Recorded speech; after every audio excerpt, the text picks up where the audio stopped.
February 4th, 2024.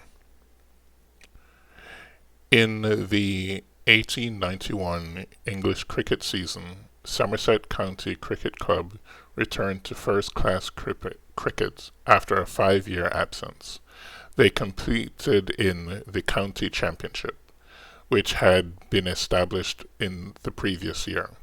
Somerset began the season poorly, drawing 1 and losing 2 of their opening 3 fixtures.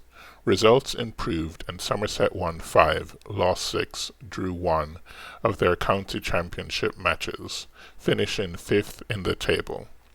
The Somerset team predominantly consisted of amateur batsmen, supported by 2 professional bowlers. Lionel Parrott led Somerset's batting in terms of both runs and average, scoring 560 runs on average of 31.11. He was also the only Somerset player to score a century during 1891. Somerset professional bowlers George Nicholas and Ted Tyler, along with an amateur all-rounder, Sammy Woods, did almost all the bowling for the county. Woods led the bowling table with 72 wickets at an average of 17.08.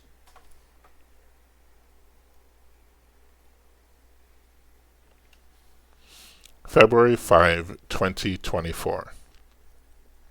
The Williamsburg Savings Bank Tower is a skyscraper in Brooklyn, New York City, designed by Hansley, McCormack, and Helmer. It was constructed from 1927 to 1929 as the headquarters of the Williamsburg Savings Bank.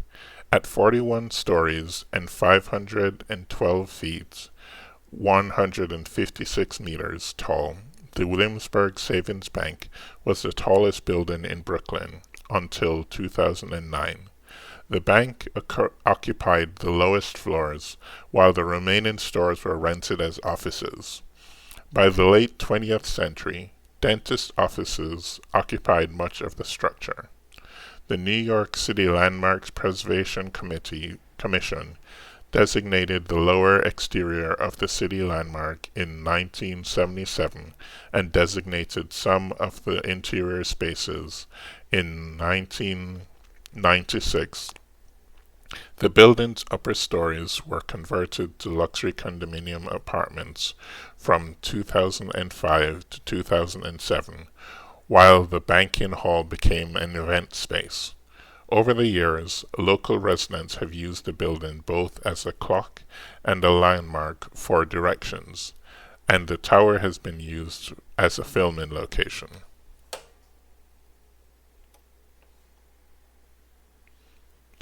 February 6, 2024. Mount Berlin is a glacier-covered volcano by Mary Bird Land, Antarctica.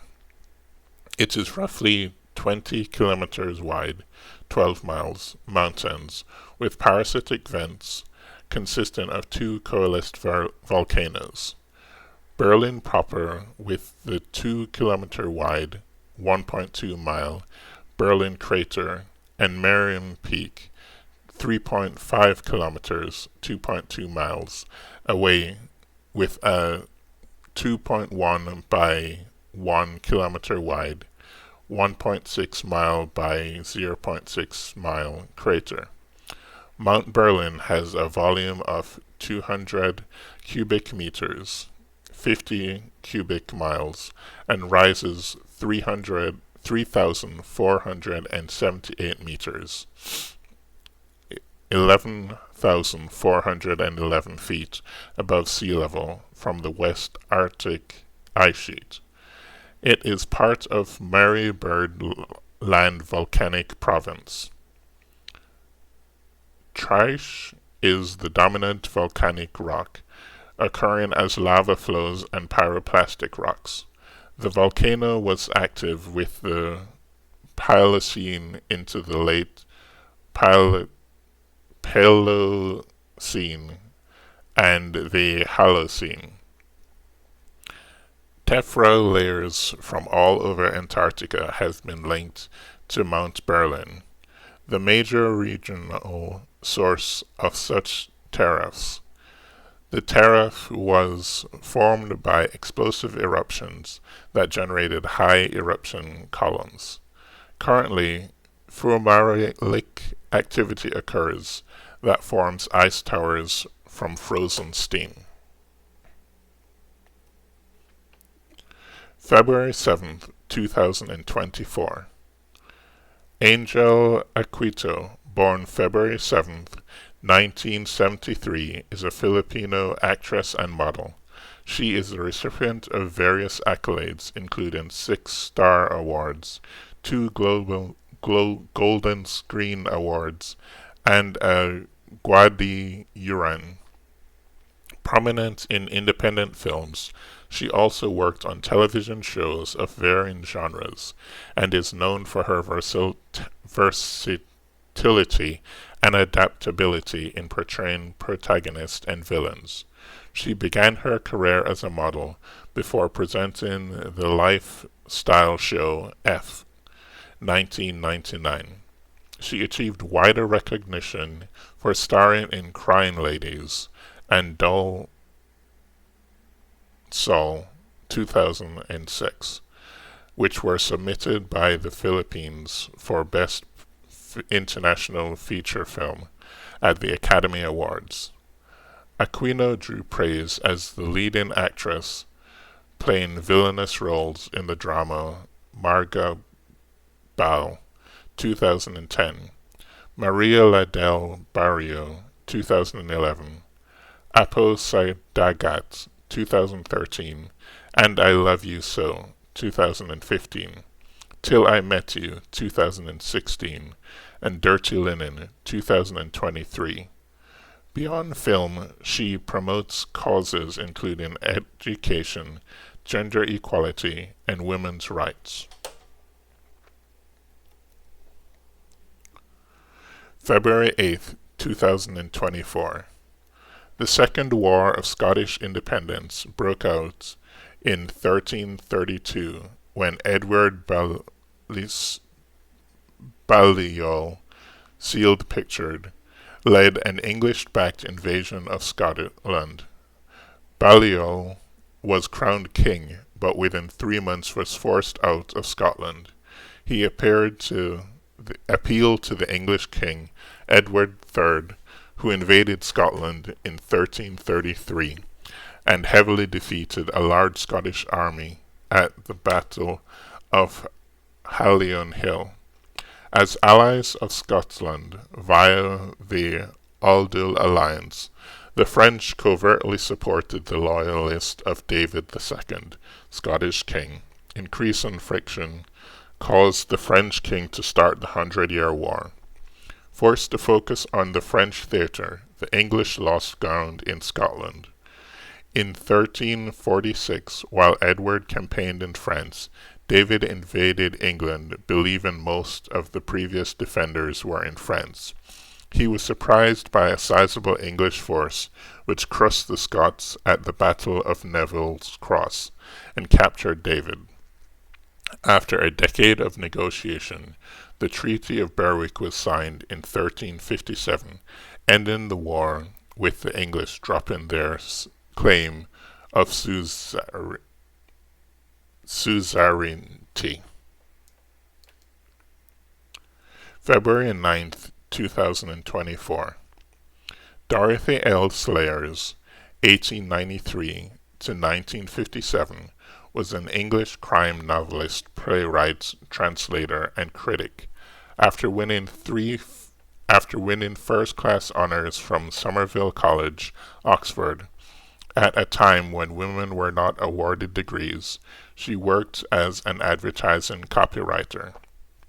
In 1923, she published her first novel, Whose Body, which introduced the upper-class amateur sleuth Lord Peter Wimsey. She went on to write 10 more crime fiction novels about Wimsey. From the mid-1930s, she wrote plays, mostly on religious themes. The play cycle, The Man Born to be King, broadcast in 1941 and 1942, was a radio dramatization of the life of Christ, which was initially controversial, but was soon recognized as an important work. From the early 1940s onwards, she focused on translating the three books of Dante's Divine Comedy into colloquial English. Her first two translations were published in 1949 and 1955. She died unexpectedly during the translation of the third book, aged 64. February 10th, 2024. The siege of Bukhara took place in February 1220 during the Mongol conquest of the Khazarmani Empire. Genghis Khan of the Mongol Empire had launched an assault on the Khazarmani Empire after being provoked by Shah Muhammad II. Genghis personally led a force of between 30,000 and 50,000 warriors across the Zolkon Desert to surprise the defenders of Bukhara. The city had been thought to be far from danger, and so was garrisoned by fewer than 20,000 men. After a failed sortie, the outer city surrendered on the 10th of February. Khazarmani loyalists continued to defend the citadel for a further 10 days before it was breached and taken. Most of the city's population was enslaved or conscripted. Although Bukhara was then destroyed by fire, the destruction was relatively mild compared to that suffered by other cities conquered by the Mongols. Within a short space of time, the city was once again the center of trade and learning. It profited greatly from the Pax Mongolica.